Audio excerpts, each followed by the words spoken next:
would love to welcome everyone to this Southnord webinar. This is the second of a series that we just launched last week, actually, where we are talking to art spaces around the continent. And we're very excited to have the panelists that we have today that I'll introduce in a little while. But before I introduce them, I will introduce myself. My name is Marsha Harvey Saxon, and right now I'm talking to you from Lusaka, from Lukak, who was in our webinar last week. So if you missed that, check it out. It should be up on our website soon. The reason I'm here is because we're starting a collaboration with Lukak, where we will be funding one Afro-diasporic artist or curator and letting them come and experience a 2-month residency here. And we're hoping, as funding admits and as we grow, that we will be able to collaborate with more spaces around the continent and give people a choice of the kind of residency that they would love to join. So let me see if I can start with the introductions. And for those of you who don't know, again, Southnord is a platform based in Stockholm, but it's a Nordic platform. And our mission is to make space for Black and Afro-Nordic artists. So this is what we try and do in different ways, in webinars like this, and exhibitions, and guest programming at other institutions. And so we're very happy to be expanding our network. So this evening, we will be hearing from 32 Degrees East, and I will introduce a short bio about 32 Degrees East. It's an independent, non-profit organization providing artists with the support, resources, and community they need to advance their craft, critically reflecting our world and imagining a new one. The award-winning Ecological Center can be found in Kampala, and it includes studios, a contemporary art library, co-working spaces, meeting spaces, and a lush garden. And their programs provide the visual arts community with opportunities to connect through monthly meetups and global networks. And today, 32 East is represented by Darlene Komakama, and she will introduce herself a little bit more in just a short while. And we also have from Zimbabwe, Mutare, Zimbabwe, Nora Chipaumire, who established Nerere Hub in 2022. And Nerere Hub is a place for thinking, learning, studying, sharing, researching, and creating. And it's located in Harare, Zimbabwe. It's one of Africa's youngest artist-led spaces, and provides a safe space for creative minds to explore aesthetics through the body, finding intellectual and collective movement. Nora was born in what was then known as Umtali, Rhodesia. And so she's a product of colonial education for Black Native Africans, known as Group B schooling. And this is why she's invested in knowledge acquisition and sharing outside the prescribed parameters. And last but not least, we have the Savannah Center for Contemporary Art in Tamale, Ghana. And it will be represented today by Selom Kofi Kujie. And the SCCA is the initiative of the world-renowned Ghanaian artist Ibrahim Mahama. And it functions as a project space, exhibition and research hub, cultural repository, and it has artist residencies. And it was started to contribute to the development and expansion of infrastructure for the contemporary art scene in Ghana. And Selom is an artist and curator based in Kusami and in Tamale, and his interest in drawing as a form led him to explore the medium in various ways. He was also the co-curator of the trilogy of exhibitions organized by Black Star Lines Kumasi at the Museum of Science and Technology in Accra. And he's the artistic director of SCCA. So a very warm welcome to the three of you panelists. I'm very happy to have you here this evening. I will now share my screen so that we can give the opportunity to Darlene to tell us about 32 Degrees East. Hi, welcome to 32. I'm Tessa, the director. Hi, I'm Sheila, the administrator. Hi, I'm Victoria, the operations manager. Hi, I'm Brogan, member of 32. Artist and member of 32. I'm Darlene, the programs manager here at 32.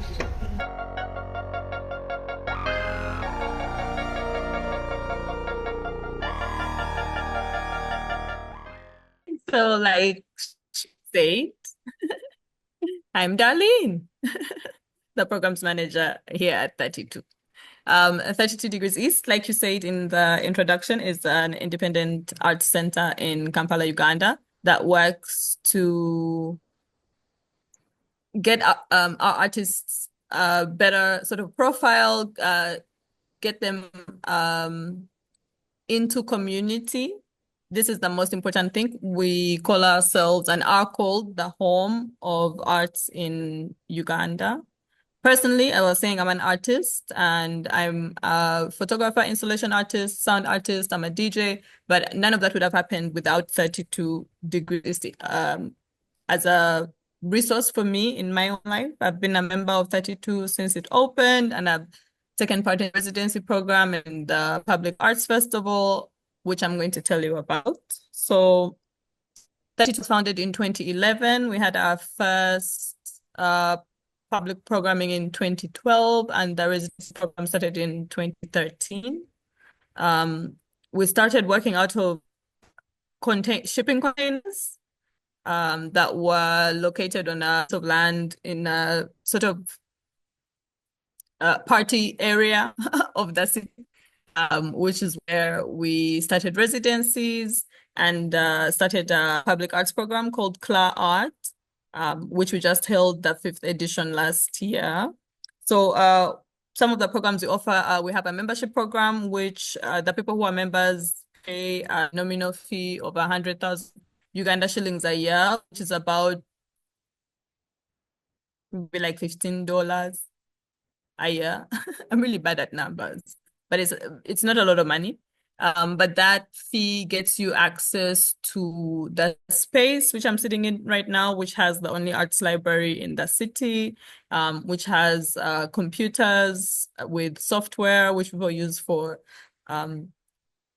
editing audio and video. The space also has a printer just for like printing paper for, sometimes you just need to apply for a visa and you just have to print so much to prove that you are going to return, and the cost of that.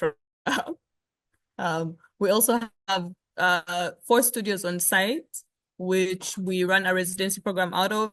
The residencies last 3 months and fully funded. They come with an artist, like a per diem, and they come with a materials budget. We put out an annual call once a year to get the residents for the whole year. And then we go through a process with the selection committee of previous artists in residence to help us select the artists who are going to come in for the next year.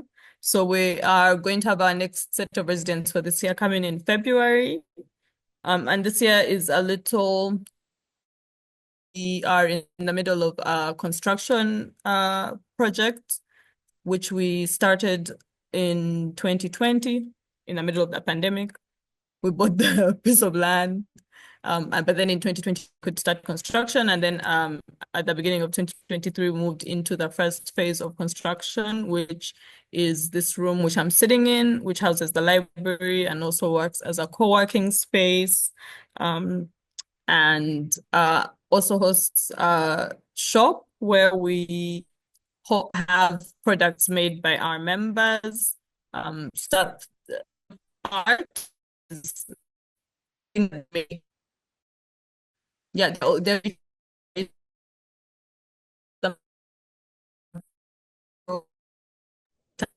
Sorry, darling, made from. we're losing you a little bit. You might have to say that last part again about the shop. Okay, yes. So we have the a shop where we have products that are made by our members. So it's not art. We don't sell art in this shop. We sell other products, things like natural pigments that are made out of rock and silt that can be turned into ink and paint. Things like, a record. One of our members is a DJ and made an EP. Things like books that our members appear in or they've written themselves, and a lot of other things that it's hard to make a living as an artist in Kampala, as I'm sure it is in many of the places where you all are from.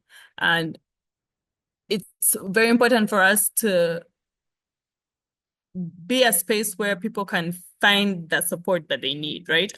But like material support, not just teaching people how to write applications, which we do, and we have an application writing workshop this week, but things that are, the material support that is actually going to help people to actually make the work that they're trying to make, right? So people need money to do that. And so we try to find ways to give people money to do the things that they need to do. We also have a program called Collectively, because we are a very small team here at 32, where we have members do tasks at 32 for a daily rate. And if you do 2 days of tasks, then you can pay for your membership fee for a whole year. So, but then also it's sort of like enough for like a day of transportation and lunch and stuff. It's really helpful in that way, but it's also helpful to the space itself, because we are a small staff and we wouldn't be able to do everything that needs to be done in the space. Because I've been a member of 32, I see how important the community is. Like, it works because the people in it want it to work and are committed to it working. And we realize that without us being involved in its running or in its working and showing up with our bodies and our time, then it won't work, right? And we don't have anything to fall back on. It's not like there's any government funding for the arts in this country. It's only getting more and more sort of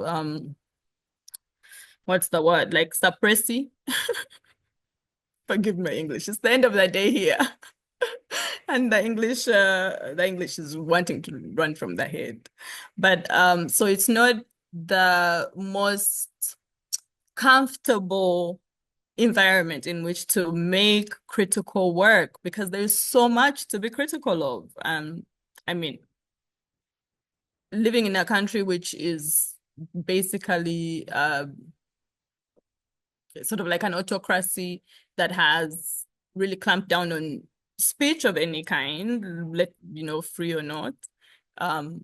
It's very important to have spaces where people feel like they can show up as themselves and be able to make the work that speaks to the conditions that we're living in, right? Because that's the point of art. Like, what is the point of making it, right, if you're not going to tell that truth? So this space is really here to allow people to do that, and give them the resources to do that.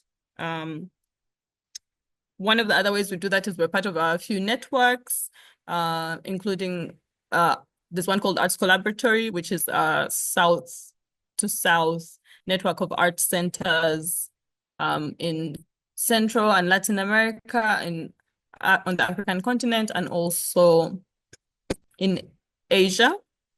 And then also another network called Triangle Network, which is more European and institutions. And then another network, which is called Fertile Ground, which is more of a fund-based network run by the Prince Claus Fund. And this is always for us to get our members more opportunities to travel and to have residencies and opportunities in different spaces and with different people and with different sort of practices. We also are running a Zin Club right now, which is a monthly exploration on the sort of tools and tips for organizing. We're very cognizant of the times in which we live in, and we're trying to equip the people that we're in community with to be able to face the times in which we live. And we have a lot of members who are organizing in different ways. And so we thought this would be a great way to have a space where we can all learn together. And the Zin Club happens simultaneously here at 32 Degrees East. It also happens in Nairobi at Cheche Books. It happens in Mumbai at Bombay Underground, and it happens in Yogyakarta, Indonesia at Kunchi. And these are the physical locations where it happens simultaneously, but there's also an online session that also happens simultaneously that anyone can join from anywhere in the world. And we're all following this one Zin called Tending the Soil, Lessons on Organizing, and each session follows one lesson on organizing.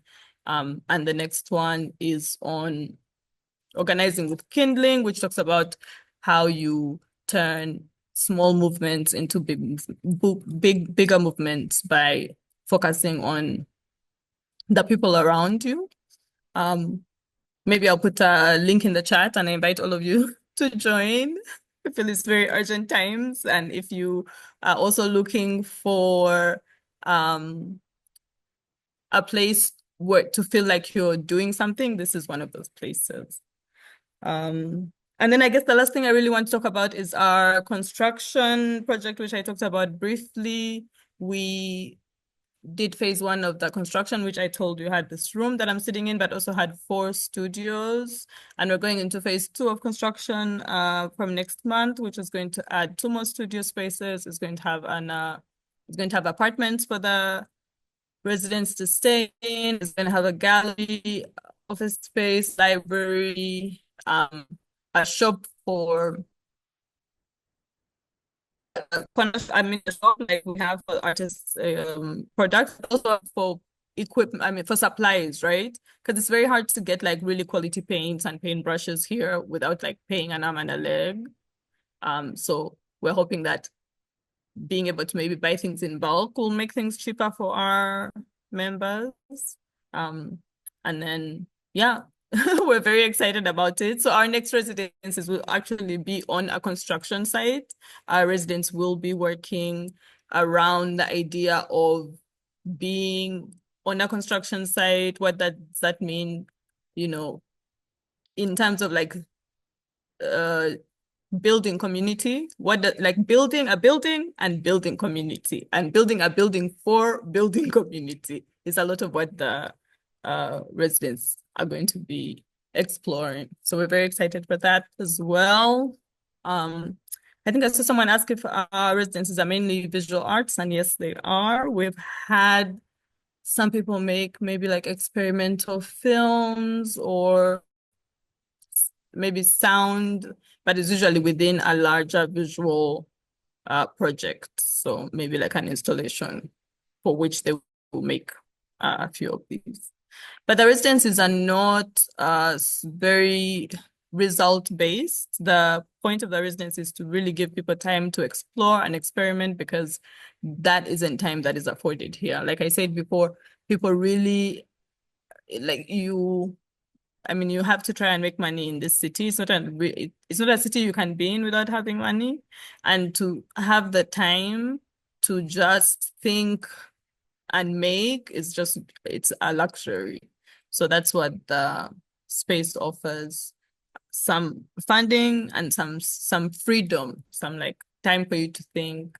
And at the end of the residencies, we usually have an open studio, and that's when we invite the public in to sort of like talk to artists about the process that they've been through.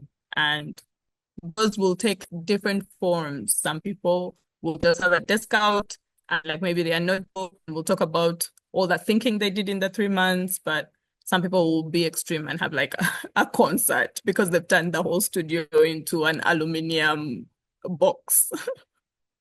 Yeah. I think that's it. And I think I went way past 20 minutes, so I'm sorry. Thank you. Well, thank you so much. Let's see if I can, thank you for that presentation. It's very inspiring to hear how the space is expanding. Sorry, I need to try and, it's not easy to multitask. I'm trying to both talk to you and deal with the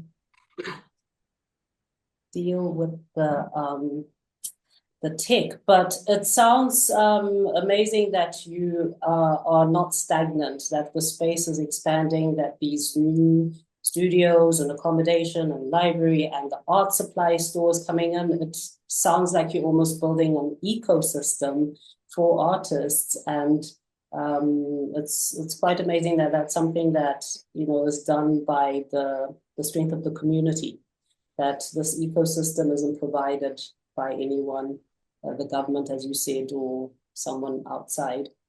So somebody wants a link. I was going to say to the audience, I forgot to say it in the beginning, any questions you have, please write them in the chat. We might not take them straight away. If the speaker manages to read and answer, that's great. But otherwise, at the end, we're thinking that Georgette, my colleague, will read the questions and they can be directed to a specific speaker, or they can be directed to several. I was going to also show this. Am I still sharing my screen? No, I'm not at all, but I will share because we wanted to round off 32 degrees east presentation with this. Can you see my screen?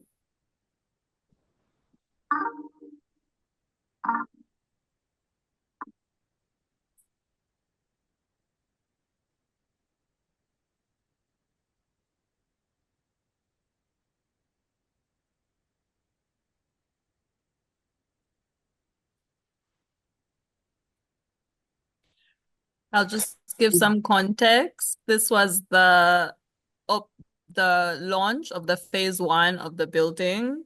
It was a lot of work to get there. We had a whole public fundraising campaign. And so we just wanted to really have a big celebration, and we had 3 days of festivities.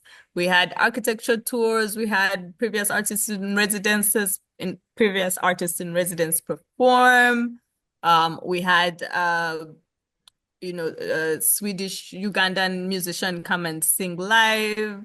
I played a DJ. I played me and my best friend played. It was just like such a wonderful, happy day to finally see like a part of your dream come true. It was like it was really, really wild. And so it makes me very excited to see what the next phase is going to bring. Amazing.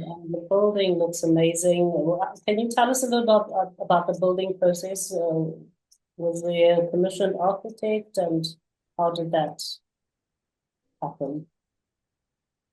Yeah, actually, it was we had the architects are a London firm called New Makers Bureau, who gave us a pro bono plan.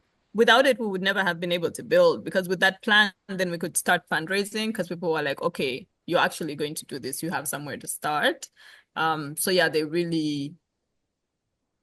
we love them. New Makers Bureau. I recommend them very highly.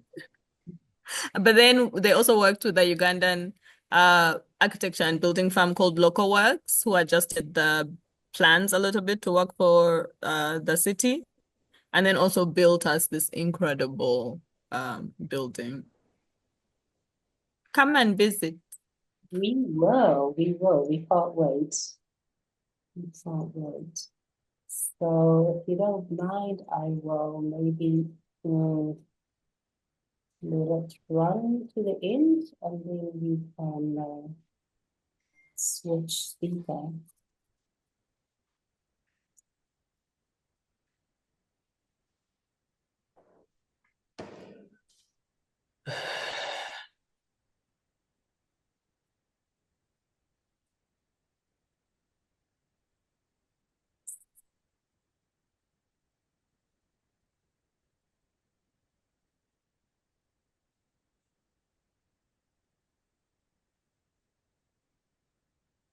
Amazing. Thank you so much, Darlene, for that presentation. Well, I would like to welcome Nora to Palmyra to present for us. I hear some talking in the background. I'm not sure, it's like a radio or something. Does anyone have anything playing that you could use? Or it could be me. It could be me. I see, it is me. I'm sorry. I have this YouTube carried on playing. So, I would like to welcome Nora Palmyra from Millennium Hub to offer us her presentation. Hello, everyone. It's really amazing to be part of this initiative, these conversations. It's wonderful to see old friends, and I'm really excited about making new friends. I am speaking to you from Berlin right now in Germany. That's why it's all hella duck where I am. And nonetheless, here we are. This is, part of my wanting to say where I am has to do with why I started this initiative called Nerera Hub, because my 30 plus years in the art industry has always been about an exiled life, about begging, borrowing, and living on borrowed time in other people's countries, trying to make some meaningful attention to what it means to make art. In that condition persists and will probably persist into whatever 3-4 other generations. Some not so hopeful. So what I will say is, who are we? And Nerera Hub is about starting its 3rd year in existence. It is a physical space in Harare that was really a place that I wanted those of us who think with the body as the primary tool to have a space to work, to think. Yes, Africa seems to be now all lush and plush with visual spaces, and perhaps a few schools here and there for so-called dancers, but not enough spaces where we can think. So Nerera Hub is a place to think, to gather, to research, to share knowledge, to be together, but through the body first. The body is also something that we profoundly care about from a perspective of the soil. How is the body connected to the soil? How is it nurtured through the soil. So our yard is our pride and joy that hosts a garden, but also it is the yard that we use as an open studio. So who we are also is a very anti-NGO idea. We do not want to replicate anything that we have experienced outside of our continent. So we are not building a dance studio. We are working outside on the ground in the same way that Africans have worked with and through the ground for millennia, since whatever, Lucy. So very, very almost revolutionary, radical about this, that we must connect with the soil, that the soil teaches us a great deal about how the body displaces its weight and encourages its intelligences, which are beyond just about aesthetics and form, but about healing, life-givingness, etc., etc., etc. So we are not a school. We are not an art gallery. We are not a performance venue. We are a space where humans can be without the stress of trying to be over smart, over intelligent than the other person. We have, in addition to the yard and our magnificent garden, a sound studio, because the soil is the body, sound is the body. We make no effort to try and go into some art school separations of these ways of being. What we love to do also is read, is listen, is be quiet, is go into the field where we meet with young and old masters of culture who teach us, share with us what they know about the soil, the land, the trees, the rivers, the movement, the sonic. So we have attached to our human-based organism masters of the culture, which also means masters of language, masters of sound. We are at work whenever we are at work. So we also say no to some of these calendar-based ideas. We will host guests whenever they can be in Harare. We've had friends from Uganda, from South Africa, from Colombia, from Germany. Local artists are the air we breathe. Obviously, they are always there, at least we forget that, you know, the community of people who use the body as the primary tool is extremely tiny, extremely tiny. You know, so the few of us who have dedicated our lives to what the body does, we have a home there. And we also host, as I say, you know, friends from beyond the Limpopo, beyond the Zambezi. We do not make applications. Again, we want to refuse every single possible way in which artist spaces have been constructed, how they are organized in terms of applications, blah, blah, blah, blah, blah, blah, blah. We invite our friends reach out to us.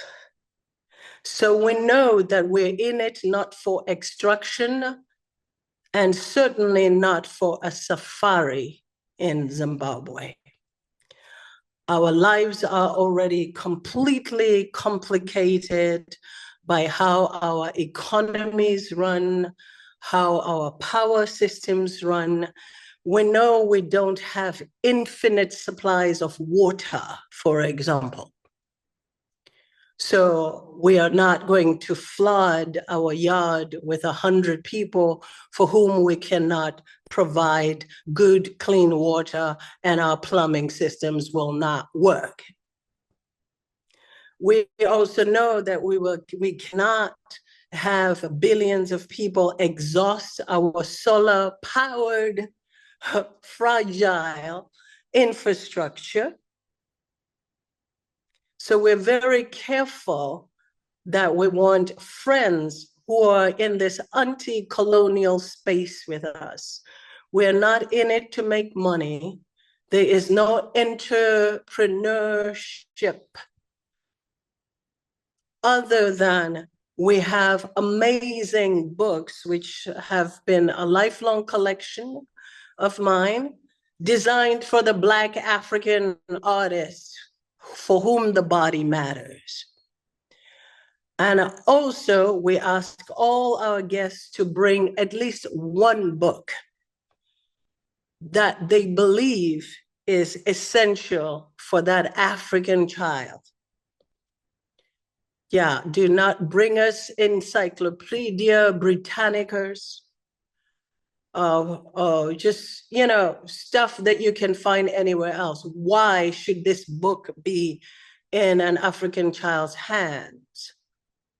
So we're very also careful about, you know, the materials we're holding in the space that are not only books, but albums, cassettes. I'm old enough to have a lively collection of vinyls and other such things, completely devoted to what it means to have an African knowledge base.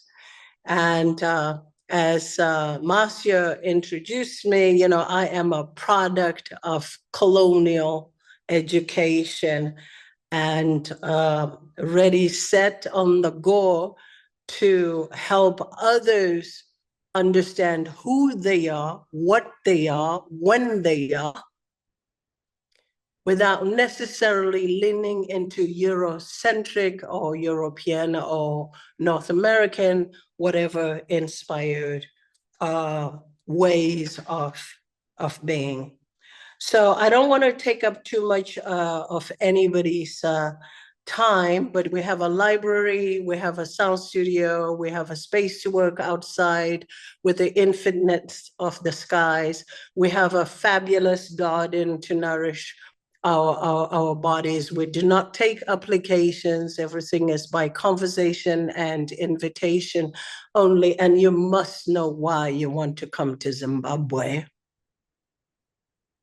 So I will probably see if there's any time left for me to someone else and see that fabulous roster of pictures from Harare. Thank you. Amazing. Thank you for listening. Thank you, Nora. That was a real fire speech that we need. We need to reprogram our minds as we grew up or were born into the colonial system, but are trying to find our way in other places that aren't our home. So I thank you for that. And I want to share these amazing pictures from the space. If I am able to do so. This really makes me homesick, being Zimbabwean myself. So I really feel that it would be beautiful to visit the space. What really inspired me while you were speaking was the way you were speaking about the soil and the land and how the body is part of the soil. And when you look at these images, you can almost taste the soil. And I also like the fact that you have chosen to do things in a different manner.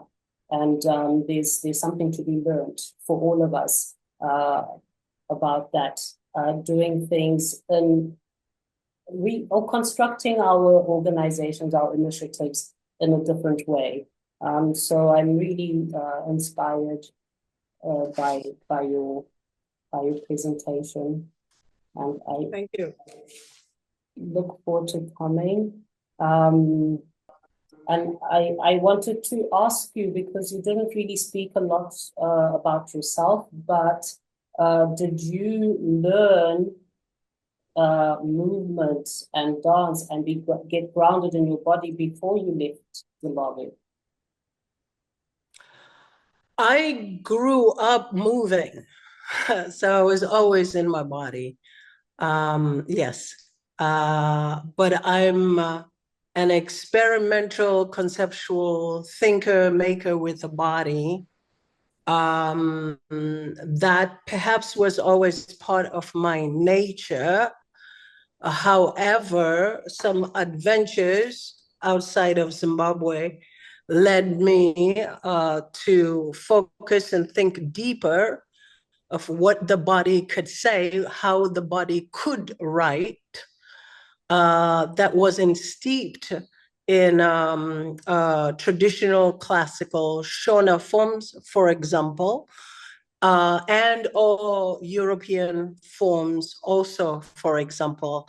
So I am strictly that creature of this experimental, conceptual space.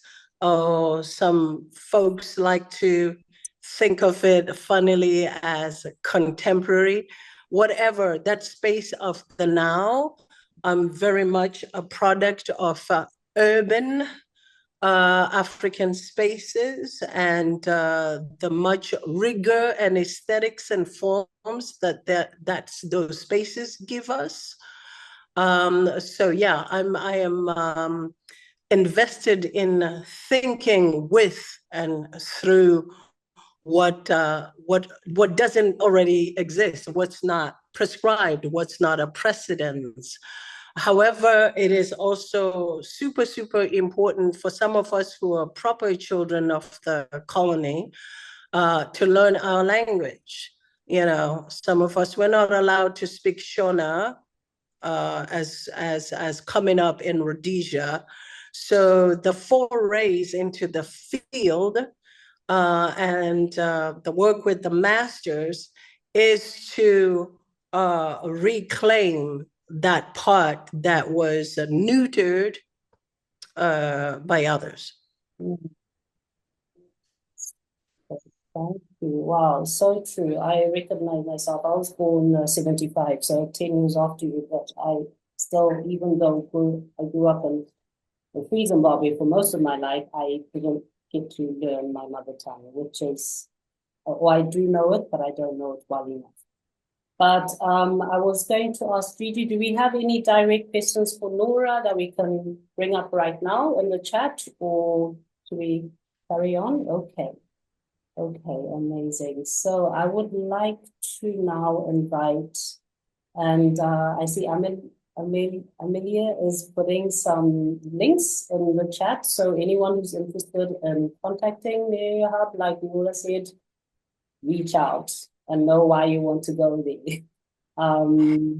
And check out the website. But I would like to invite Selon to tell us about the SCCA in Tamale. And feel free to share your screen.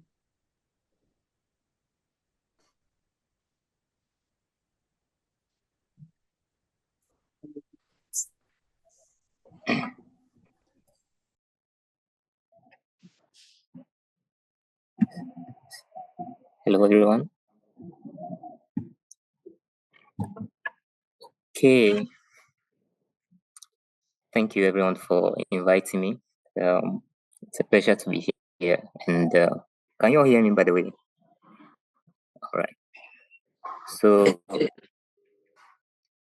SCCA Tamale is an artist-run space initiated by Ibrahim Mahmoud. The space emerged as a result of a response to a certain condition that we have in Ghana. So artists at the time were not having any space to show their works when they graduate from art school. So having come from a tradition whereby we were told to curate our own shows as we in art school, write our own text for shows, and fund our own work, we decided to have our own studios when we finished school. Because at the time we didn't even have, excuse me, studios to work in. So we were asked to think outside the studio and to consider the city of Kumasi, because we studied in Kumasi at the time as our studio. I think Ibrahim took it further to come up with the idea of building an institution, which for me was one of the important decisions in his career. The space emerged as a result of meeting one of the colleagues who was working on a thesis of the artist I'll begin with. His name is Kofi Dawson. He was one of the artists who graduated from the Department of Painting and Sculpture at KNUST, and he's had never had a show, or he's not been shown that much. So he's been working silently for 60 good years, to the extent that his family decided to probably burn his stuff because they considered it as a junk. So we have to intervene and appoint a curator and studio assistant to sort of restore most of his work and build a new studio for him. And it took almost a year to establish it. So SCCA, the building of SCCA originally was meant to be a studio for Ibrahim. And then looking at the condition of the artist, it decided to convert the studio into an art space. So that is what led to where we are now. So from there we have, and he moved to another part of the city, which is 30 minutes drive from where SCCA is. SCCA is almost at the center of Tamale. And then he opened up Berkeley with the intention of working silently there. And then it's also expanded beyond his expectation. And the third institution that we have called Nkrumah Volney, which is an old silo initiated by the former president Dr. Kwame Nkrumah. When we had independence, Kwame Nkrumah wanted us to be economically independent. So he built a lot of factories and silos for storage grains, especially cash crops. But the one in Tamale wasn't, they couldn't complete it before he was overthrown. And the architects who were Eastern Europeans also left with the drawing. So we couldn't, nobody knows how the building was. And it has been left in a very bad state for more than 60 years. So the local government wanted to break it down, and then we intervened to buy it and turn it into a cultural space.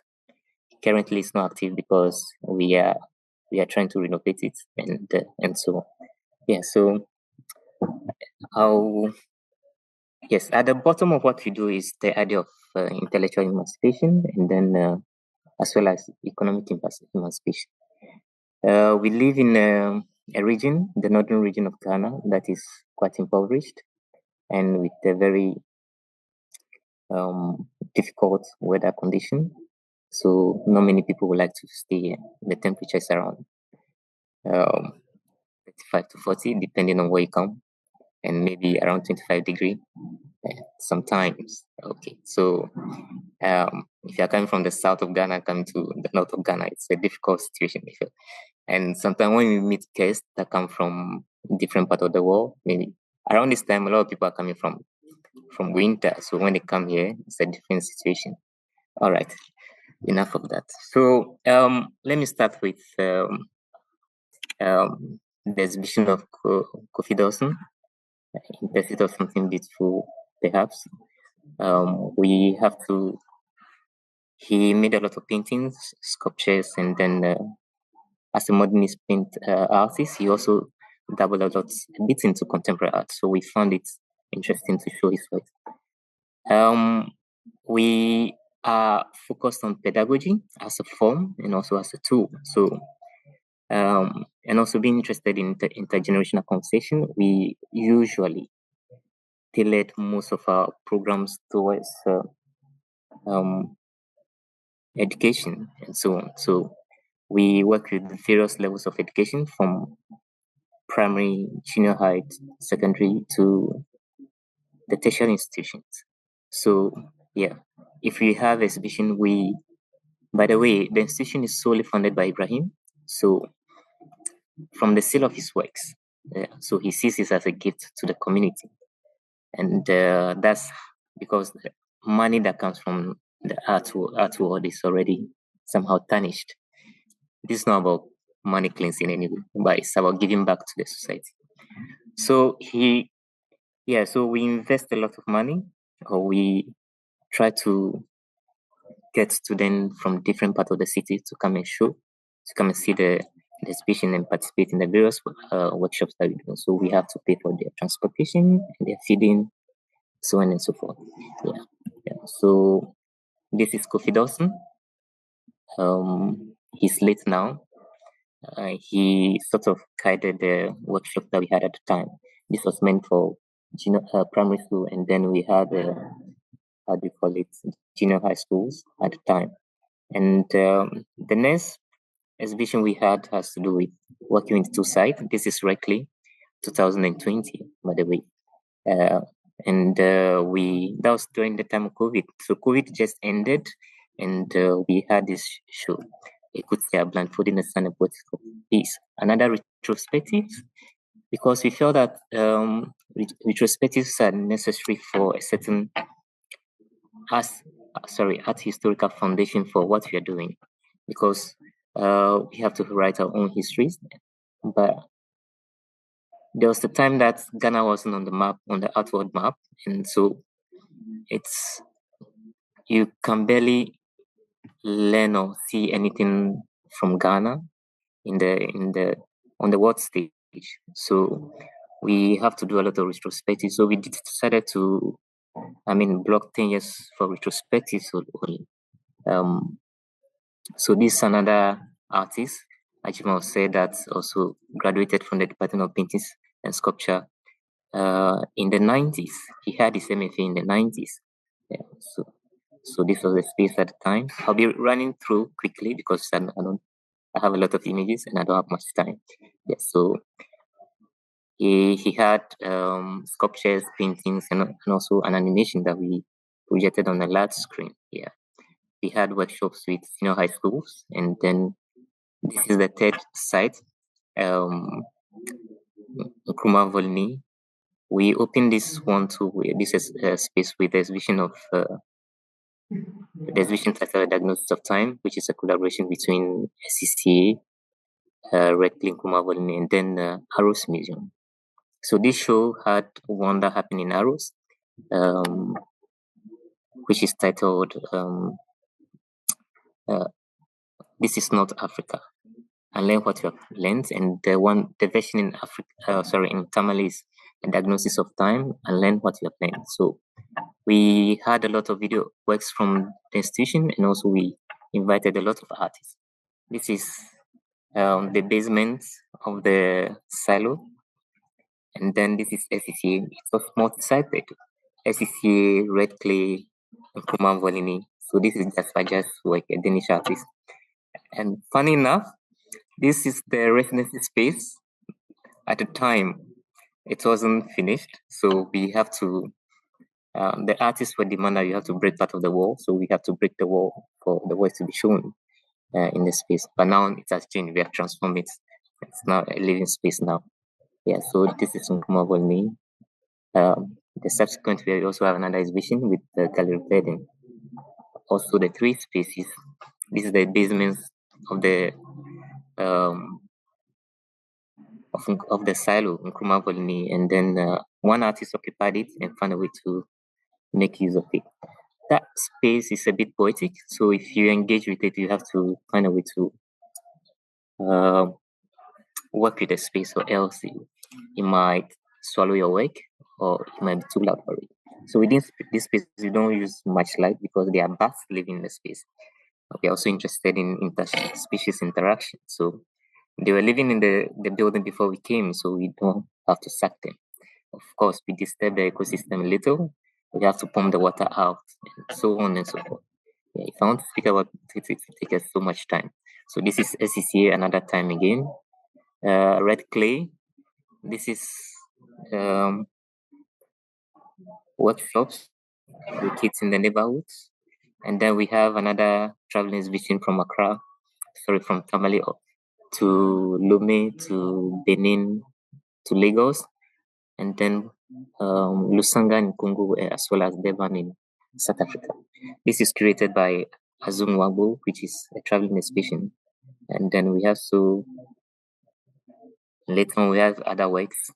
And then this is the current one we have now, James Bano on the road. Also SEC and then Red Clay. Yeah. At Red Clay, we also have another exhibition by on Jojo Abdallah, an artist who spent about 20 years in the asylum. He's been in the psychiatric hospital for some time, and he's been working. So one of our colleagues, Robin Riskin, who was working with him for 5 years, decided to show his work in Accra. And then we found that was a good show. So we sort of traveled the show to Red Clay. So this is the space. This is a show. That's him on the screen, but I don't think that's him. Yeah, we usually also have community engagement. We usually have talks for senior high schools, university students. As I said, pedagogy is very important. For the next generation, we need to expose them to a lot of things because they are going to take over from us. So we are interested in building a solid foundation for that to happen.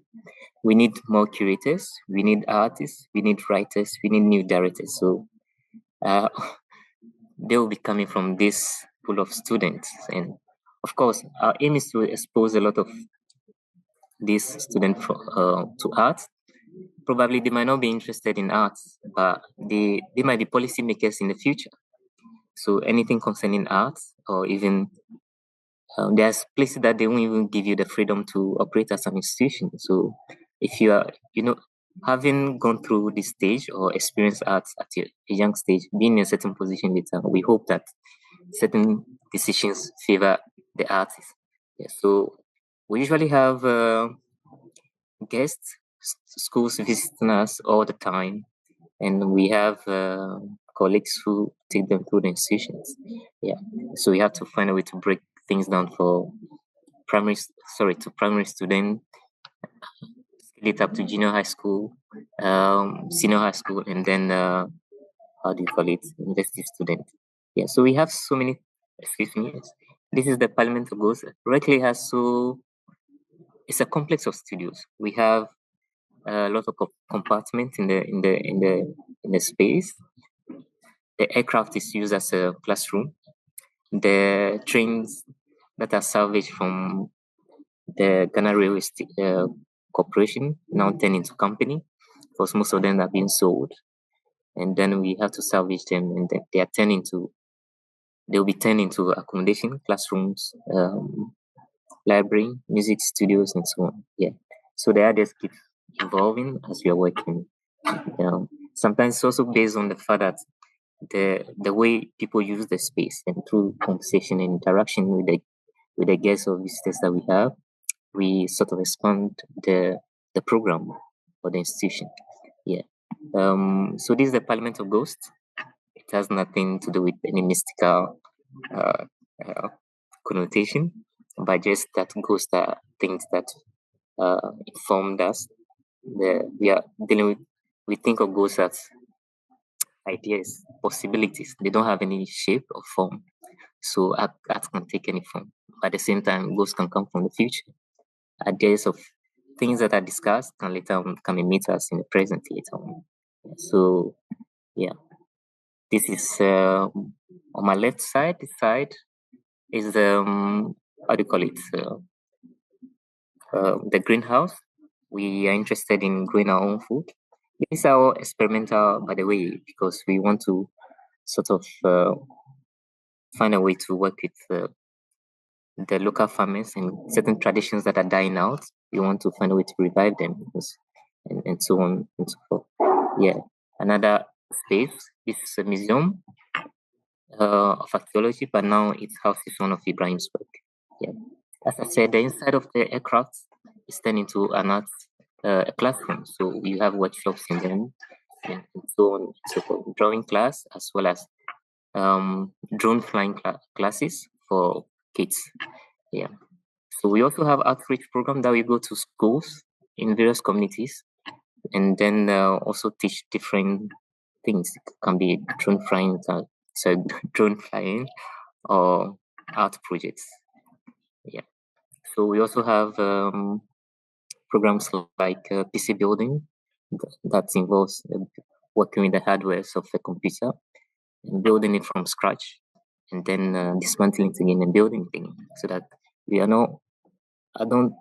Usually people are not focused on that. They are only teaching software. So if you find out that we need to also learn how to build the hardware, and as well as learning about software. So programming, robotics, and so on happens in the aircraft. Yeah. So sometimes it's being shifted. If there's a light out, the program is shifted into the exhibition space to the various studios. And we also go to schools, also have a talk. Some of them are underprivileged, some of them are not. And also some of our living spaces also turn into art interactions. You might have a guest around. For instance, this lady is an architect who visited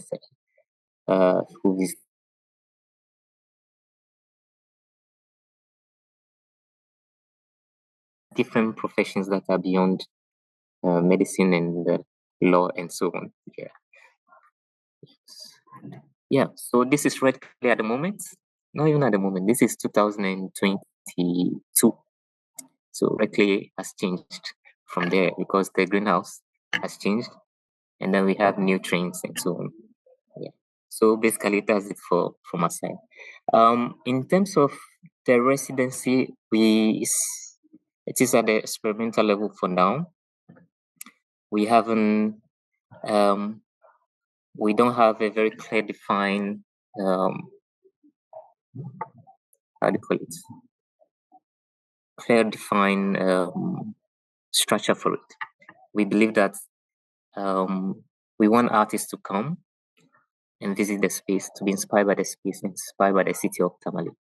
And there's so much to learn from the city. It's a moment of retreat. It's a moment of, not a moment of enjoyment, by the way. It's a moment to come and relax and reflect on what you are doing and be inspired to produce something or do a research. We are not necessarily interested in having a finished work, but we want to see how ideas are forming, the development of your project, and how the community can be helpful to you, and also you being helpful to us. We want to learn from you and also learn from us. And at the moment, we have 3 rooms that's for the residency in the building. But in total, when it's finished, we might have about 14 rooms. Hopefully next 2 years, 14 rooms that will be available for artists to use. And then we're also developing another structure that will have about 4 stories of a building of 4 stories that will have artist studios demarcated for each artist, and then climate control spaces for certain type of works that we want to show. Yeah, so that's the gist of what I can say about SCCA, Tamale, Red Clay, and then Krumabon. Thank you very much. Thanks, Elon. Amazing, fantastic. Maybe.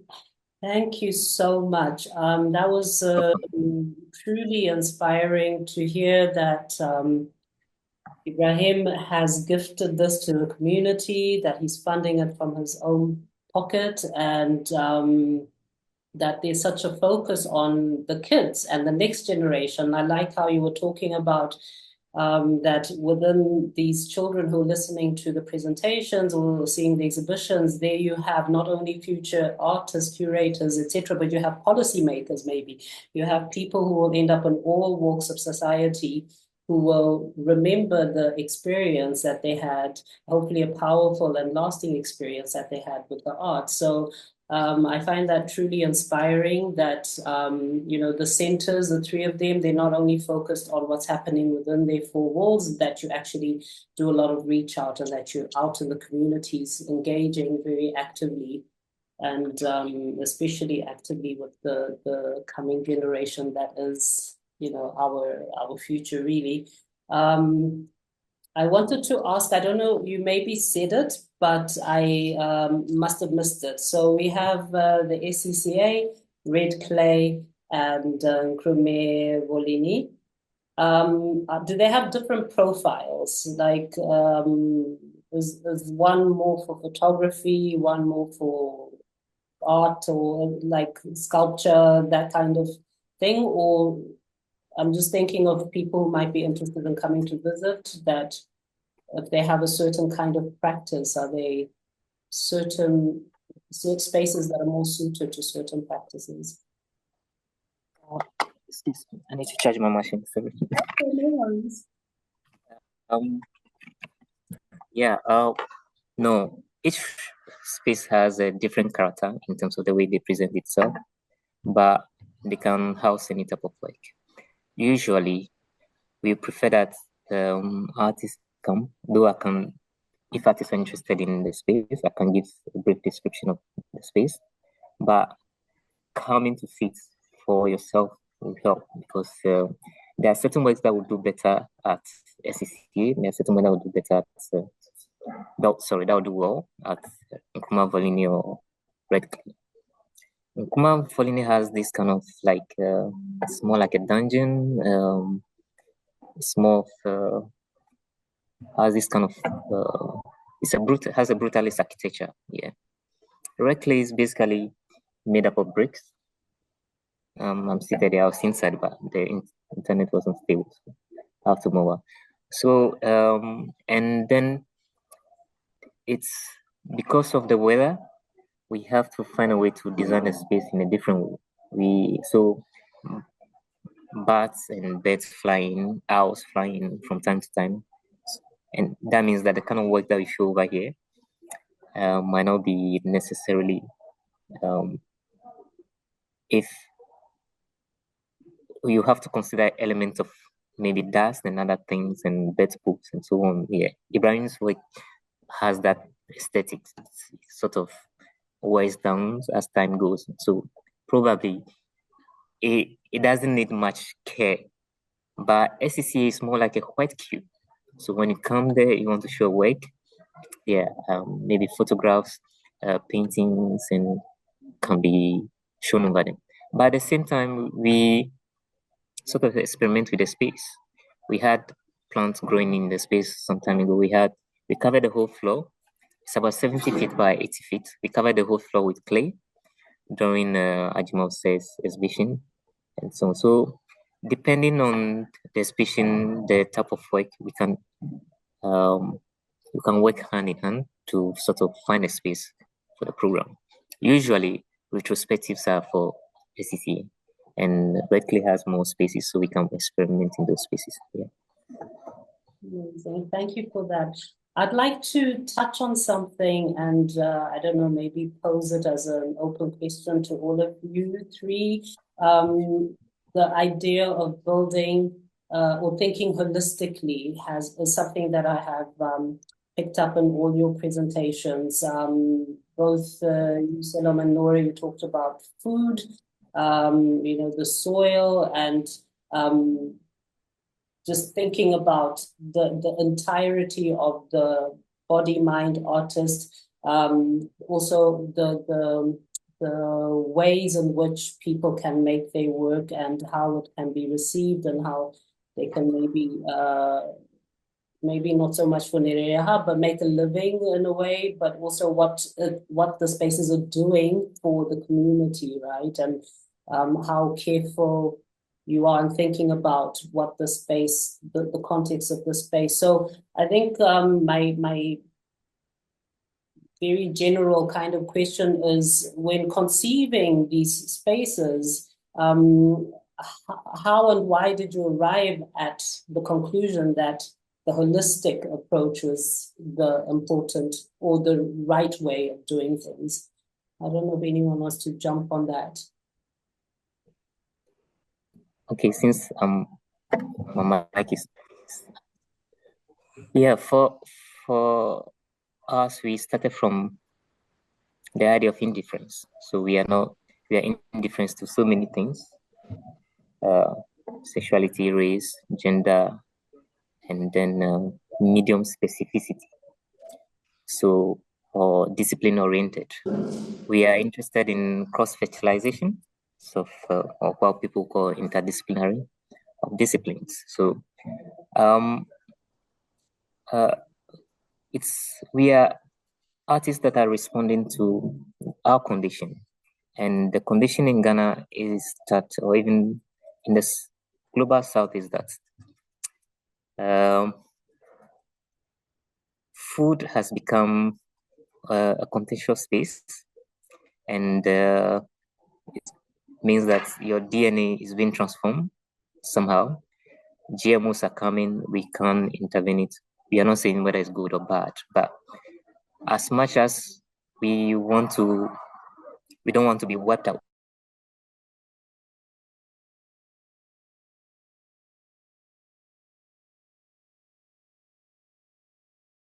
I think we lost Selam because of his battery. But Nora, you were on your way to saying something. I saw a response. Yeah, the holistic thing is no thing really. It's our way. It has been our way for a long time. I would say the industrial stuff is the thing that we have had to learn and habituate ourselves to not many encouraging results. Zimbabwe has been on the margins of world economies, world situations for so long. And so I think it is very normal for Zimbabweans to think holistically, to think about embodied everything, to think about how to live outside of kind of state funding or how do we survive if we are in permanent state of sanctions?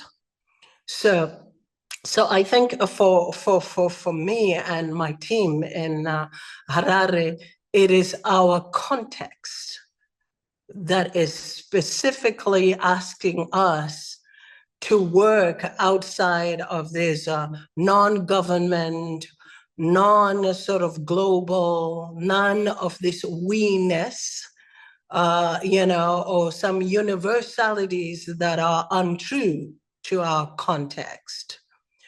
So we all returned to the land in the early 2000s because that was the only way to live. It is not because permaculture has just suddenly become sexy. It is what we needed to do. And so we're building out of those very primary ways in which my grandparents lived in the village, waste not, want not, so I don't know if I'm still within the question or what the question was.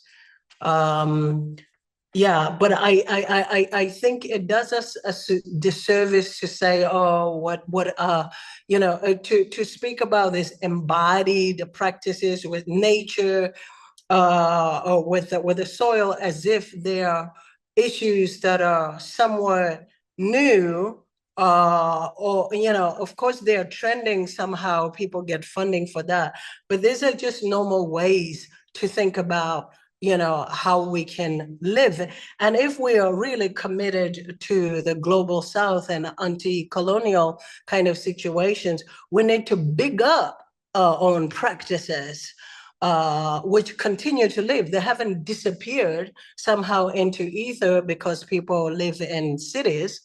You know, people know the seasons of planting this and that and that. They know which leaves, which seeds can help us do this. That's what we're just trying to foreground rather than as an afterthought. Thank you.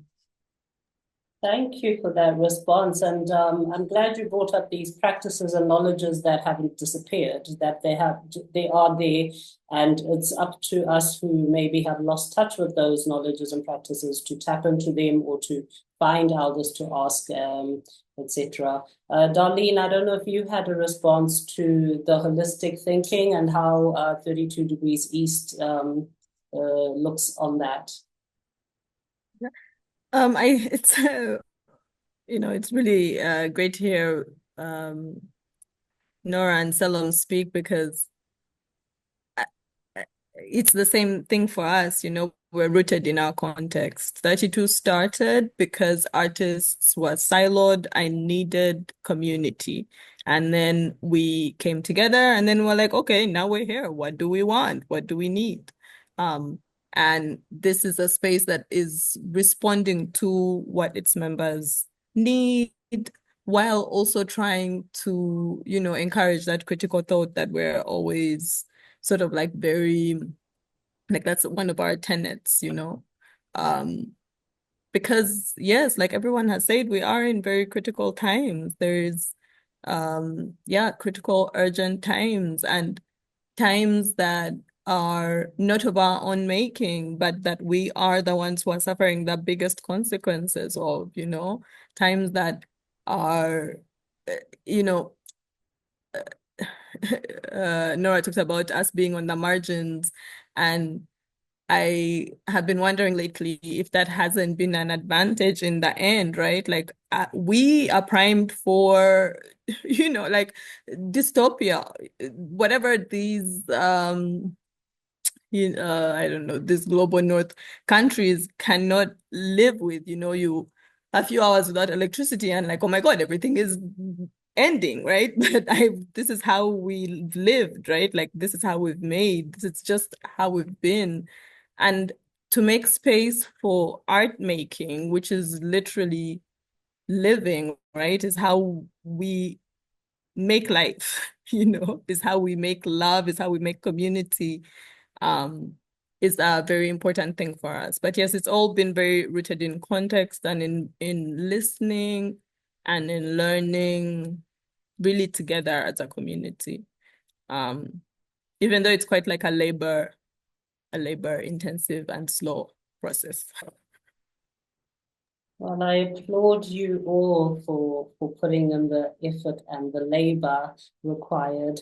I just wanted to say we have just 5 minutes left. So I really want to open up to the audience that's listening, that's maybe sitting on a question. Feel free, take your chance now. I don't know if, Gigi, if we have any question in the chat at the moment. So if you have anything on your mind, feel free. But of course, it's possible to reach out to each of the spaces afterwards if you have extra questions, and you can always reach out to Southnord, and we will answer as best we can about what we do. But I think the thing that you've all brought up, this question of context is so important. And we are hoping, because you know, I live in Sweden and try and visit home as often as I can, but not often enough, that with this residency program, we can open up an opportunity. Maybe someone who hasn't even visited the home continent, even though they're of African descent, can get an opening to see that there is another center, or the center isn't where they thought it was, that they can get nourishment and another worldview and learn another way of doing things by spending time in another context. And so, I mean, it doesn't matter where your descendants came from. I'm all for this like Pan-African way of thinking, because we do share a lot of culture in common and ways of knowing. So that's what I'm hoping that we can encourage. Oh yeah, so I'll just like reading the chat. Yeah, but if there are no more questions, I really want to thank the panelists for this very, very profound session, and for everyone who knows someone who would have loved to watch it. We will be recording and sharing it via our website, and we will also share it with the panelists who hopefully can share it via their website. So it will be available for the archive, because we need to archive the things we talk about. We need to have things there for the future generation. So thank you very much, and I wish you a very pleasant evening.